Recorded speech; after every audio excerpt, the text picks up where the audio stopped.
capítulo 13, versículo do 1 ao 53. No terceiro grande discurso registrado por Mateus, Jesus destaca a separação entre os seus seguidores e as demais pessoas e começa a revelar os mistérios do reino por meio de parábolas. Versículos 3 a 9. Essa parábola aborda as respostas predominantemente negativas da nação judaica a Jesus e sua mensagem. Parábolas, em grego, parábolo, são histórias que expressam uma analogia entre um aspecto comum da vida e uma verdade espiritual. Para entendê-las é necessário detectar a analogia central e desvendá-las tanto em seu ambiente histórico como no seu contexto da passagem. Então a mensagem poderá ser captada. Não se deve buscar em cada elemento da parábola significados alegóricos e especulativos que não forem intencionados pelo autor. Versículo 10. Desse momento em diante, Jesus raramente ensinou o público em geral. Em vez disso, concentrou-se em instruir os que haviam se comprometido com ele, embora fosse confrontar Israel novamente mais adiante. Povo eram os oponentes incrédulos mencionados também em capítulo 13, versículo 11, outros, e capítulo 13, versículo 13, eles. Do versículo 11 ao 15, a resposta de Jesus à pergunta dos discípulos foi basicamente que a incredulidade obstinada do povo e sua rejeição a Jesus resultaram em condenação. Versículo 11. A vocês é permitido entender. Deus permitiu que os discípulos compreendessem o significado da pessoa de Jesus e respondessem à mensagem do reino com fé e obediência. Os segredos, literalmente, os mistérios, o reino dos céus, ou seja, a salvação que lhes é acessível em Jesus com o cumprimento das promessas do Antigo Testamento. Versículo 13. Jesus falou por parábolas e os que creram entenderam. A incredulidade dos que tinham rejeitado, no entanto, só aumentou. Olham, mas não veem. Escutam, mas não entendem. Faltava-lhes a fé que detecta a verdade e age de acordo com ela. Versículos 14 e 15. Assim como a mensagem de Isaías, a de Jesus tem duplo efeito. Julga as pessoas por sua incredulidade e desobediência e cria um remanescente de fiéis que realizam a vontade do Senhor. Versículos 16 e 17. Jesus deu vida àquilo que os profetas e santos do Antigo Testamento desejaram ver e ouvir, o cumprimento das promessas do Antigo Testamento. Versículo 19. Não entendem. Responder à mensagem do reino está diretamente relacionado à compreensão do seu significado. Versículos 20 e 21. Não têm raízes profundas, não duram muito. O problema é a falta de fé, perseverante e de obediência, e sobretudo diante da perseguição. Versículo 22. As preocupações desta vida podem crescer ao ponto de desviar a pessoa do caminho da obediência fiel. A sedução da riqueza, sobretudo em sua capacidade de enganar, aparece com frequência em Mateus. Mais que desejar riquezas para o seu povo, Deus quer que os seus tenham fé e lhe obedeçam e ajudem de bom grado os necessitados. Versículo 23. Produzem uma colheita, provavelmente uma referência geral à obediência fiel aos mandamentos de Jesus. Versículos 24 e 30. Essa parábola é explicada em capítulo 13, versículos 36 a 43. Versículo 25. O joio, a erva daninha, é quase indistinguível do trigo. Por isso ficariam juntos até que o crescimento revelasse a verdadeira natureza de cada um. Versículos 28 e 30. Assim como Jesus repreendeu os filhos de Zebedeu por desejarem destruir as aldeias incrédulas, também proibiu seus seguidores de se vingarem dos inimigos.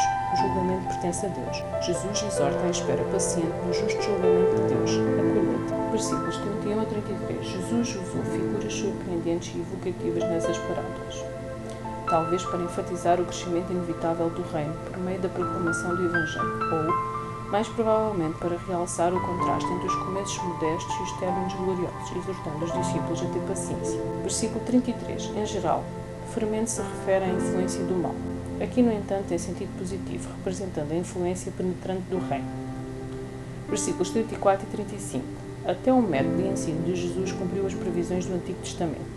Salmos 78, 2 e 3. Menciona a transmissão da história e da revelação de Deus às crianças das próximas gerações. A revelação de Jesus é o ápice dessa história. Versículo 35. Esse versículo cita Salmos 78, 2. Alguns manuscritos não trazem do mundo.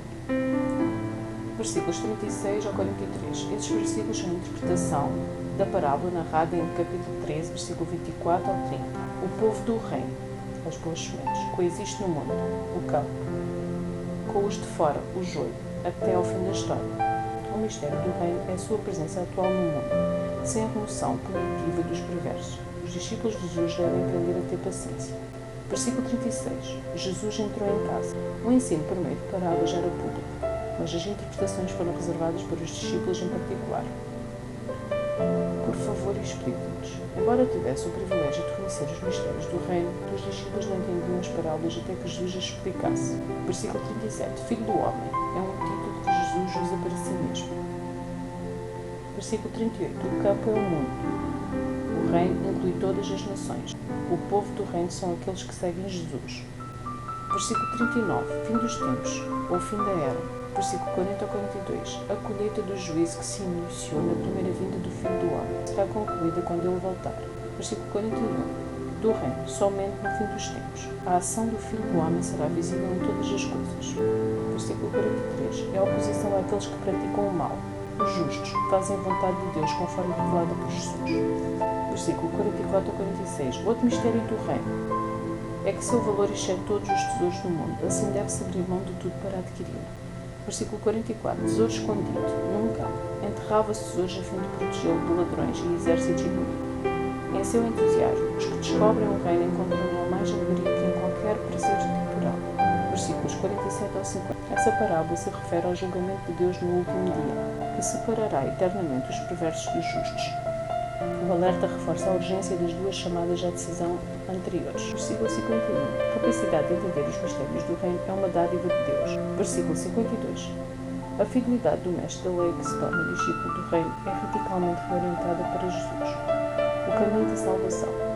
Verdades preciosas, tanto novas como velhas. A sequência reflete a superioridade da nova aliança inaugurada em Jesus em relação à antiga aliança estabelecida sob Abraão e Moisés.